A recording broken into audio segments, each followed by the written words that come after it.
past couple of years, Portugal has been marketed as the cheapest European destination to come and live in. However, it is not that cheap. Let me tell you for a fact from my own experience, it's not that cheap. And so today's video is going to be a breakdown of what exactly to expect in terms of general expenses, day-to-day expenses, as well as housing. So give this video a thumbs up. It helps my channel, obviously. I will talk about the cost of living in one of the most sought out cities, which is Lisbon, which is the capital of Portugal. So stick around until the very end. So the first thing that you will notice when you come to Lisbon is that the cost of transportation is actually quite low, and in fact for a single ride in a metro or even a bus could cost you anything from €1.50 all the way to €2 or €2.50 depending on where you're going and which type of transport you're actually using. I will convert that into Kenya shillings for anyone who is listening to me from Kenya so that you can exactly understand what I mean. Now for a transport card for within Lisbon, you can get one for €30 per month, and this €30 per month will give you access to all the public transport means in Lisbon Central. So that means the metro, the tram, the bus, and you can use this card within Lisbon Central.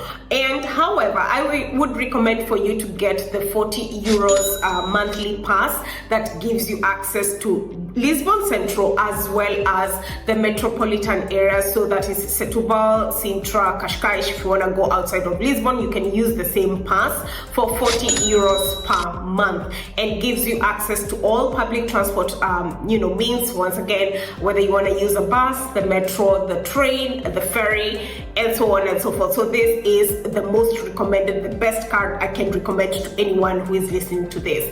And now you also notice that it is quite affordable to use things like Bolt, Ubers, scooters, bicycles in Lisbon Central. And however, as much as the city is not quite built for cycling because of the so many cobbled streets, it is very affordable. So you can get an Uber ride for as low as €3 all the way to however much depending on where you're going when you took the Uber, and if there is a surge and so on and so forth. So you can expect it to be as low as possible. You can also have access to the regular taxis, and they also cost quite affordable. However, be very careful about the meter, because you might arrive at your destination and the meter is all the way up and not what you actually expected.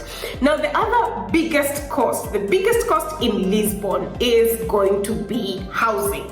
So housing, we can never talk enough about the cost of housing in Lisbon, and in fact there is definitely a crisis in housing in Lisbon. So if you're looking to live in Lisbon Central, which I would not recommend, however, if you want to live in Lisbon Central, you can expect to have the cost of a shared apartment, for example, going anything from 400 if you're lucky, 350, €400 per month if you're lucky, all the way to 600 or even €700 per month. And this may or may not be inclusive of the utility bills, which means that the electricity, the internet, the water could be also on you. So be very careful when you're looking for houses. And what I mean by a shared apartment is the fact that you would get your own bedroom and then you can share the other common areas. I know for Kenyans who are listening to this might sound like a mind-boggling thing, but this is very common in the European cities that you will go to, which means that you will have your own bedroom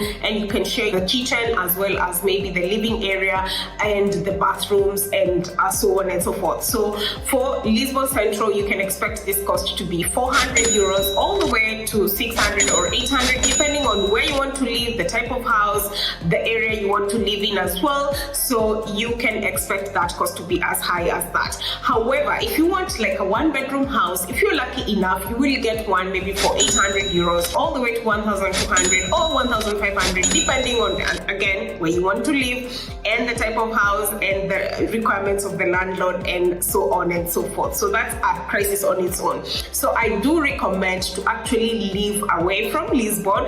If you look for houses just a little away from Lisbon, then this cost goes all the way down, again depending on the landlord and the area.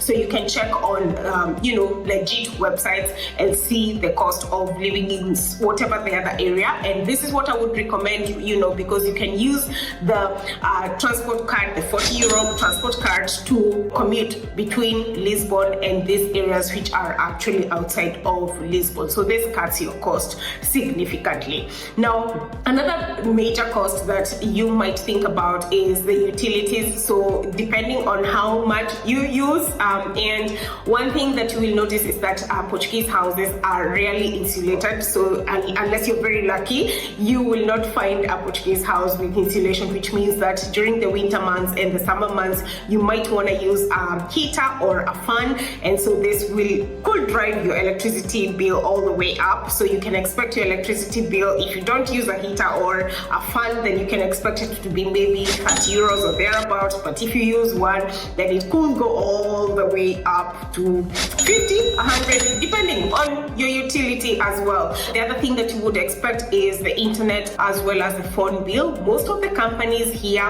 have plans that include both, so which means that you can have your phone bill as well as your internet bill really connected, and which means that you can get it for as low as 30 euros all the way to 50 euros, depending on what plan you actually took. This includes also internet as well as the TV, your phone, your calls, and also roaming, because you can be able to roam within Europe using the same phone number that you have. So this is actually a cool thing. Another thing that you want to also expect is that the gas prices could go all the way up. Again, factor in that you might want to check your house whether the water is being heated using electricity or gas, and then you can be able to regulate your usage as well as your cost in the long run. Now, for groceries, it can be quite affordable, and especially if depending on how much you consume and your dietary preferences and whether you want to splurge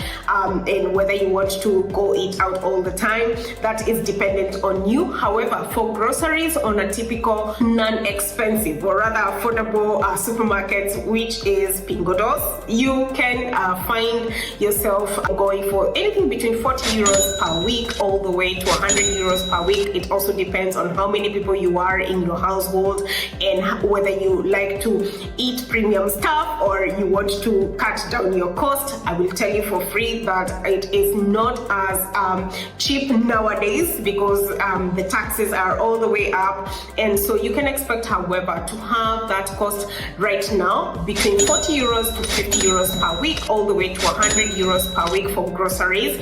And once again, this is very dependent on you. You can find yourself cutting this cost, especially if you go to local groceries, which are located pretty much on every corner in Lisbon. So groceries are not difficult to find here, and you can find quite a variety of groceries on any other shop that you will typically find. In fact, you'll also find African stuff, African spices. If you're listening to this obviously from Kenya and you're wondering whether you can find flour, the maize flour that we use in Kenya, no, you will not find the same exact taste, but you will find a version of it from the African countries here, Angola, Mozambique, and so on and so forth. So you might want to think about coming with some if you're coming from Kenya.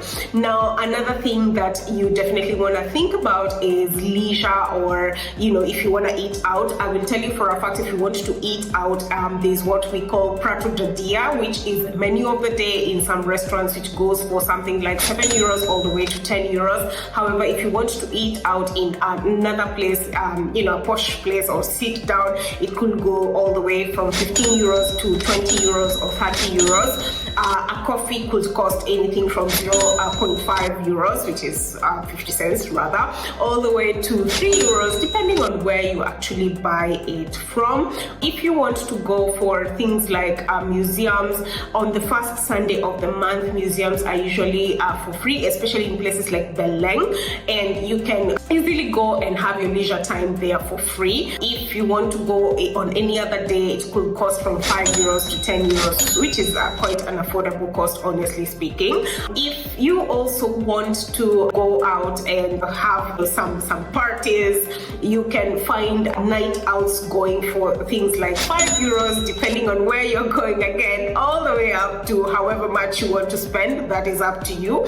But if you're thinking of, if you're a person who drinks alcohol, then alcohol in this country is actually quite affordable. So that is obviously up to you in whether you want to indulge or not. Now, this is definitely just a very general video of what exactly to expect when you're coming to Lisbon in terms of transport, daily life. If you have a car, for instance, you can expect the gas prices to keep on fluctuating, especially nowadays. And at the time of recording of this video, the gas prices were anything between 1.7 euros to 1.9 euros per liter, depending on the car, depending on where you're going. You can also expect to have tolls on various cities, especially if you're driving from like places like Lisbon to Setúbal, or Lisbon to Cascais, or Lisbon to Sintra. If you're driving, then you can expect to have toll fees, which you should factor in ahead of time, and you can check about this depending on the direction that you're taking. So I do hope that this little video has opened up your mind a little bit of what exactly to expect, and bearing the fact that the minimum wage right now stands at 820 euros, you might want to think exactly what you want to come and do, factor in maybe the salary that you would want to have, especially for those people who are coming in with visas, tech visas, D2 visas, D7 visas for independent people and passive income people. You might want to think about exactly what would be your budget, again depending on you, and so on and so forth. I do hope that this video has been helpful to you, and if you're listening to this and you have some other useful comments, please leave them on the comment section below, and I'll be more than happy to interact with you. I do hope that you liked this video. Give it a thumbs up, and also I would want to invite you to join in my membership. I have opened up a membership on my YouTube, which I would be able to share some exclusive content and maybe be able to sit with you if you're looking for study abroad opportunities. If you're looking to move abroad, I will give you my insight as much as I know. So please go ahead and join my membership, and I will be sharing very exclusive content on that membership. And until next time, please stick around, subscribe, and I do hope for all the best as you make your move. Until next time, bye.